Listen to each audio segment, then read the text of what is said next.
자, 이제 상품에 대해서 우리가 회계 처리를 어떻게 하는지를 이제 공부하겠습니다.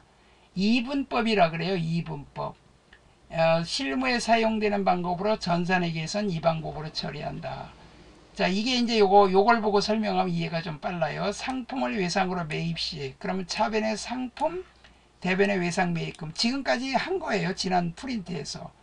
그 다음에 매입했다가 빠꾸시키거나 애누리 받으면 요 외상 매입금을 줄이려면 반대로 가야 돼요. 회계는 이렇게 반대쪽으로 가고 상품도 반대쪽으로 가도 되는데 더 쉬운 방법이 있어요.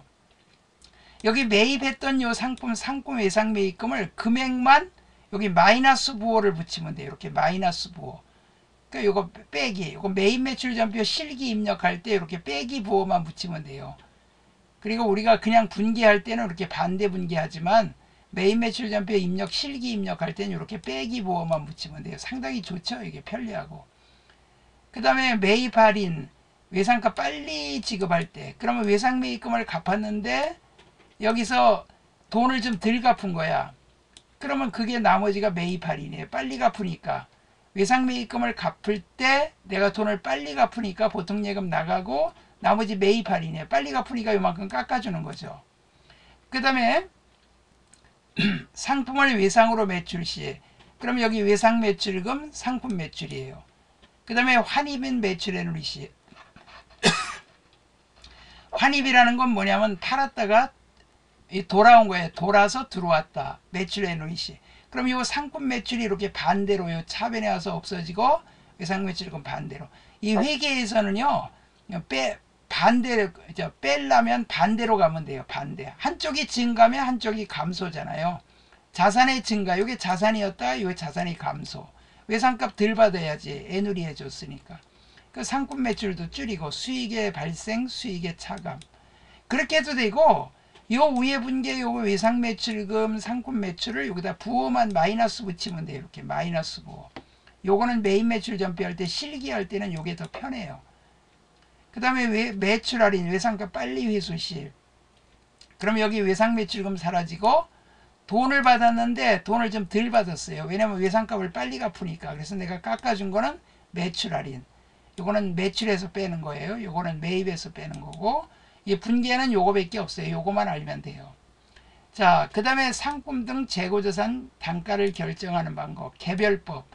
이게 상품 팔을 때 이게 어느 거 팔았느냐 이제 그걸 계산하는 거예요. 원가하고 매출액하고 비교하는 건데 개별적으로 하나하나 다 이거 하는 건데 거래 빈도수가 많지 않고 수량이 적은 고가품 판매업에서 주로 사용하는 방법인데 이거는 잘 안 쓰고요. 이거를 많이 씁니다. 자, 선입선출법. 여러분들 저 마트에 가면 물건 이렇게 장바구니 담아가지고 딱 계산대로 오면 그 이렇게 바코드 삑삑 찍죠? 바코드 쫙 찍고 얼마입니다. 얼마입니까? 얼마입니다. 그러면 뭐 포인트 있으세요? 그럼 포인트 여러분들 전화번호 딱 입력하고 이제 카드 지급해서 돈 지급하고 그러고 물건 가지고 나오잖아요. 그러면 거기에 이렇게 바코드 찍을 때는요 다 선입선출법이에요. 먼저 들어온 건 먼저 팔아요. 예를 들어서 여러분들이 이마트에서 물건을 샀는데 여러분들 이마트에서 물건 사는 게 뭐 많이 사겠어요? 예를 들어서 남편이 소주 먹는다고 소주 사오라 그러면 소주를 갖다가 먼저 사오는데 그 이마트에선 어제 사다는 소주가 있고 오늘 들어온 소주가 있어. 근데 어제 들어온 소주보다 오늘 들어온 소주가 값이 올랐어요. 그럼 어제 들어온 소주를 먼저 파는 걸로 이 바코드가 딱딱 찍어서 이렇게 빼준다고. 그러니까 먼저 들어온 거 먼저 팔아요. 우유 같은 것도 그 상하는 것들은 먼저 들어온 거 먼저 팔아요. 그래서 이거는 그 장부상에만 그렇게 한다는 뜻이에요. 여러분들 그 우유 같은 거 살 때 여러분들 그 양심적으로 그럼 먼저 들어왔으니까 내가 얼른 먼저 사 먹어야지 그럽니까? 아니죠. 거꾸로 가서 제일 최근에 유통기간 많이 남은 거 먼저 사잖아. 나부터도 그러죠. 삼각김밥 살 때도 날짜 보고 사잖아. 오늘 다 기간이 오늘 종료되는 건 잘 안 살라 그러잖아요. 그러니까 이거는 장부상이에요. 어디까지나 먼저 들어온 거 먼저 파는 방법은 이거는 어디까지나 장부상이에요. 나중 들어온 거 먼저 파는 것도 이것도 장부상이고 그 다음에 평균 내는 것도 장부상. 이 총평균 내는 것도 장부상, 다 장부상이에요. 이게 장부상이지 실제로는 막 뒤섞여서 팔아요. 그런데 그 마트에서 그 계산대에서 계산할 때는 다 대부분 다 선입선출법으로 계산합니다. 근데 이 후입선출법은 잘 안 써요. 국제회계 기준에서도 이거 인정 안 합니다. 자, 물가가 상승 시에는요, 물가가 이렇게 올라가요. 인플레이션 시에는 옛날에 사온 게 싸고 나중에 사온 게 비싸거든. 그럼 옛날에 사온 거 원가가 싼데 매출액은 똑같이 1,000원인데 옛날에 사온 건 500원 주고 샀어. 그럼 이익이 500원 났는데 나중에 사온 건 600원에 샀어요. 근데 1,000원 똑같이 매출은 1,000원 받아. 그러면 나중에 사온 거는 400원 밖에 이익이 안 나잖아. 그럼 선입선출법으로 하게 되면 이익이 500원 나, 이익이 많이 나니까 세금 많이 내니까 후입선출법으로 해갖고 나중에 사온 걸로 해서 이익을 적게 내서 이거 막 조작할까봐 이거 후입선출법을 인정 안 해요. 근데 오히려 세법에서는 이건 인정을 해요. 신고만 하면 돼요. 9월 30일까지 세법에다가 세무서에다가 내가 이 방법으로 하겠습니다. 그러면 계속 그 방법 써야 돼요. 그 다음에 이 후입선출법은 나중 들어온 게 먼저 파는 거예요. 가중평균법은 뭐냐면 평균 내는 거예요. 수량하고 금액을 더해가지고 단가가 다른 상품을 매입할 때마다 잔액난의 금액과 매입 금액의 합계액을 잔액난의 수량과 매입한 수량으로 합계로 나눠서 이동평균 단가를 산출하여 하는 방법. 매입 직전에 상품 재고 당일에 매입 상품 매입액 더해요. 그 금액을 더해서 수량으로 나누는 거예요. 그 다음에 이 총평균법은 보통 1개월 단위로 총 매입 전기월 금액에다 일정 기간의 순매입액 더해갖고 총 매입 수량으로 나누는 거예요. 총 매입 금액 나누기 총 매입 수량. 그 밖에 요거는 이제 있는데 요거는 그 이제 백화점 같은 데서 이용하는데, 자, 기말 재고자산이 재고자산 금액이 증가하면 매출원가는 적어지고 매출총액은 증가한다. 인플레이션 시, 물가 상승 시에 당기순이익이 가장 많이 나는 거, 기말재고액이 가장 큰 거는 선입선출법이야. 옛날에 사왔던 물건을 팔면은 여러분들이 한번 생각해봐요. 라면을 그 마트에서 옛날에 사다 놓은 게 있어. 우크라이나 전쟁 나기 전에 라면은 유통기간이 길잖아요. 옛날에 그 이마트에다가 라면 잔뜩 창고에 사다 놨어. 그때는 라면을 예를 들어서 1,000원짜리를 1,000원에 파는 거 옛날에 그 400원에 사다 놨는데 우크라이나 전쟁 나니까 저 밀가루 값이 올라가고 지금은 600원씩 가네. 그러니까 옛날 400원짜리 파는 걸로 하면 똑같이 라면 1,000원 받고 파는데 옛날에 400원 받고 400원에 사왔던 거를 팔았다 그러면 600원 이익이 나는데 나중에 600원 주고 사온 걸로 파는 걸로 원가로 하면 이익이 400원 밖에 안 나. 그러니까 선입선출법이 이익이 제일 많이 나죠. 그 다음에 이동평균법, 총평균법, 후입선출법. 그러니까 후입선출법이 이익이 제일 적게 나는 거예요. 근데 물량 흐름과 일치하는 건 이 선입선출법이에요. 먼저 들어온 거 먼저 파는 게 정상이죠. 그래서 이거는 기말재고액이 가장 이게 크게 남는 게 이제 선입선출법이야. 왜냐면 먼저 들어온 거 먼저 파니까 최근 게 남잖아요. 후입선출법은 이 반대가 되고 매출원가는 거꾸로 후입선출법이 더 커. 나중에 사온 게 비싸니까 이 순서 정도만 알아두시면 돼요. 예를 들어서 삼각김밥을 1,000원 받고 파는데 어저께 사온 건 400원에 뛰어왔는데 오늘 갑자기 물가가 올랐다고 600원에 들어왔어. 편의점에. 그러면은 똑같이 1,000원 받고 삼각김밥을 팔았는데 편의점에서 400원짜리 팔았다 그러면 이익이 600원 나고 먼저 들어온 거 먼저 팔았다 그러면, 근데 나중 들어온 600원짜리를 팔았다 그러면 600원이 원가니까 1,000원에서 600원 빼니까 400원 이익 보고 이익이 더 적게 나죠.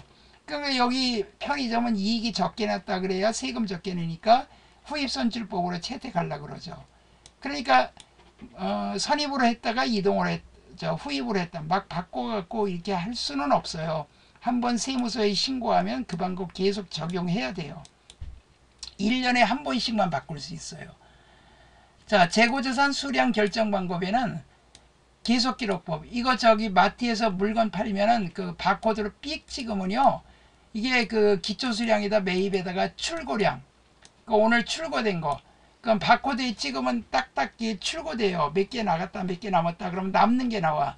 그러면 이거 재고가 거의 없네. 그럼 얼른 주문해야지. 그러고 주문 딱 그 전산으로 다 해요. 이게 계속기록법이에요. 실제재고조사법은 재고조사의 입고 내용만 기록하고 기초하고 메인만 기록하고 기말에 실제 수량을 조사를 해요. 창고에 가서. 그러면 이제 출고 수량이 나와. 근데 실제 재고와 이 두 가지를 겸합니다. 그래야 모자라는 걸 알 수가 있어요. 옛날에는 이거 누가 이렇게 훔쳐가는 경우도 많았거든요. 혼합법은 계속기록법과 실질재고서법을 병행하는 방법으로 감모수량을 알 수 있다.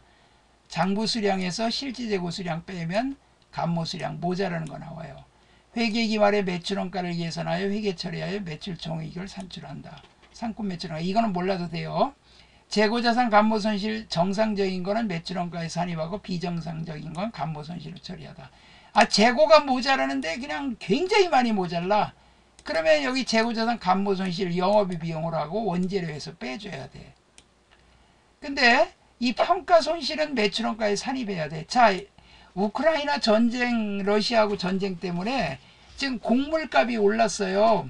그 물가가 올라가지고 지금 뭐 가격이 올라가는 그런 거는 우리가 통제가 불가능해요. 재고 감모손실은 통제가 가능해요. 창고를 잘 관리하면 덜 모자랄 수 있는데 물가가 올라가고 떨어지는 건 도저히 수요와 공급에 의해서 결정되기 때문에 이건 다 원가에다 산입해야 돼. 그러니까 쉽게 말하면 라면값이 올라가는 거지. 그러니까 평가손실 손해본 거 기말재고 가격이 떨어져 갖고 손해본 것도 원가에 산입하고 가격이 올라간 것도 원가에 산입하고 그래서 재고자산 평가충당금으로 차감하는 형식으로 표시해. 재고자산 평가손실 평가충당금 이렇게 돼요. 자, 다음 중 재고자산에 대한 설명 중 옳지 않은 것은 선입선출법은 먼저 입고된 재고자산 매입액이 매출원가로 기록되므로 수익비 대응이 적절히 이루어지지 않는다. 왜냐면 옛날에 사온 거하고 지금 매출액은 현 시세니까 적절히 이루어지지 않죠. 오히려 후입선출법이 더 적절히 이루어지죠. 재고자산 평가손실은 매출원가에 산입한다. 오케이. 그 다음에 후입선출법은 일반적인 물량 흐름과 반대이다. 그렇죠. 반대죠. 재고자산 감모손실이 발생한 모두 원가성이 있는 것으로와 매출원가에 산입한다. 이게 틀렸죠.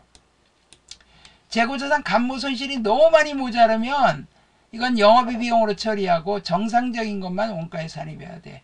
누가 훔쳐갔어. 그러면 그거 원가에 산입하면 라면값이 너무 오르면 안 팔릴 거 아니야.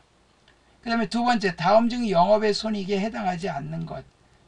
채무면적, 영업의 수익, 영업의 손익, 수익과 비용, 이것도 영업의 비용, 이건 영업의 수익. 그 다음에 유형자산 처분 손실, 영업의 비용. 매도 가능 증권 평가이익은 나중에 배울 거지만 이건 자본에 속해요. 이거 3번이 동그라미야. 기타 포괄손익이라 그래갖고 매도 가능 증권 평가 손실은 뭐냐면 장기 투자야.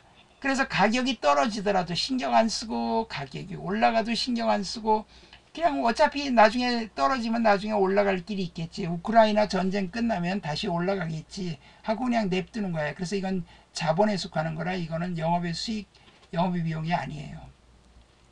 그래서 3번이 답이고 다음 손익계산 항목 중 유형자산 처분 손실이 발생할 경우 변동되는 것은 이거는 영업비 비용 영업의 수익인데 영업비 비용이잖아요. 그럼 법인세 차감 전 순손익이 바뀌겠죠. 뭐 매출원가 매출총익 영업이익은 관계없어요. 영업이익이 바뀌는 건 판매비와 일반관리비지. 이거는 법인세 빼기 전에 순이익이 바뀌죠. 물가 상승 시 매출총익 당기순이익과 재고자산을 가장 많게 표시하는 거. 당기순이익을 가장 많이 표시하는 게 선입선출법이죠. 먼저 들어온 거 먼저 팔면은 옛날에 사온 건 가격이 쌌으니까 원가가 싸니까 똑같이 1,000원 받아도 원가가 400원짜리니까 이익이 600원인데 나중에 사온 거 600원짜리를 원가로 하면 400원밖에 안 나니까 선입선출법이 이익이 가장 많이 나죠. 그래서 재고자산은 또 최근에 게 남으니까 가장 많이 표시하죠.